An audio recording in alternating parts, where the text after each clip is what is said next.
Hey, this is Sarah Grace with SG Training Zone. I'm here today at Say Fitness in Deerfield Beach, Florida, and I have a great workout planned for you guys.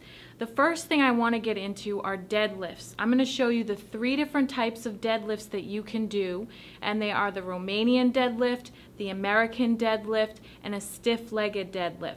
There's a lot of different exercises out there that you can do that are in the deadlift family, but I want to show you these 3 specific ones and teach you the proper form and setup for them.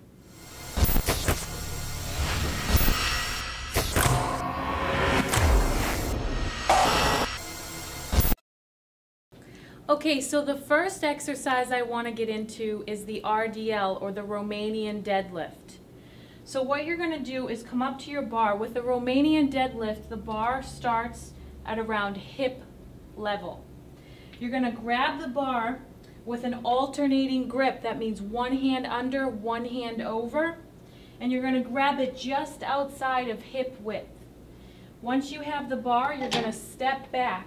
Feet are going to be just inside of your hips, so you're a little bit narrower than a squat stance.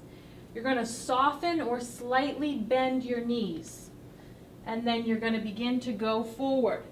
Okay, so the knees stay soft. Once they're soft, they don't continue to bend as you go forward. My knees are soft. The bar stays close to my legs. I'm going to go down and come back up. Now, one of the keys I want you guys to understand with an RDL is the knees are soft, the back is tight and in neutral the whole movement. So not only are you working your lower back and your glutes and your hamstrings, but you're also working your upper back. You want to keep all of this tight, go down to where you can, and then come back up. Okay, so for those of you that have more flexibility than others, maybe with your knees soft, you're going to be like, wow, I don't feel anything. And then that's why some people might want to do a stiff-legged deadlift. So I'm going to demonstrate a stiff-legged deadlift. The difference, really, like I just said, between a stiff-legged and an RDL is there's no bend in your knees. Same setup, same sort of movement, down the legs, the bar stays close. But as you notice, my knees are locked. Okay?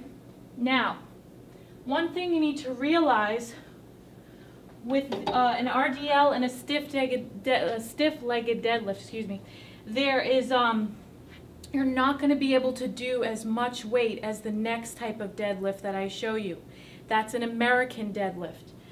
With an American deadlift, you're going to start from the floor and work up. Okay? So with a stiff-legged and an RDL, you start from the hip position. You can only load that weight so much because you're holding it here and then going forward. With an American deadlift,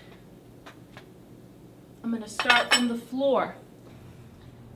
What you're going to do, same setup. Feet are just outside, or just inside of hip width. Hands are just outside your hips. But what you're going to do is you're going to bend the knees, push the knees out, keep the back nice and flat, and stand up. So it's like you're starting from the ground up. You come up and you go back down the same way you came up. Okay, again, the back is flat and tight. Everything's locked in. Stand up and back down. Okay, making sure to keep all of this tight. I don't want to see any rounding. This is all locked in. You're involving your quads a lot more in this movement than you are with an RDL.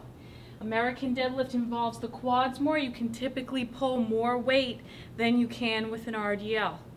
Alright, so those are the 3 movements today. Sarah Grace, SG Training Zone. Get in the zone, my zone. By the way, for those of you that are wondering what these sort of round, bruised kind of looking marks are, it's called cupping.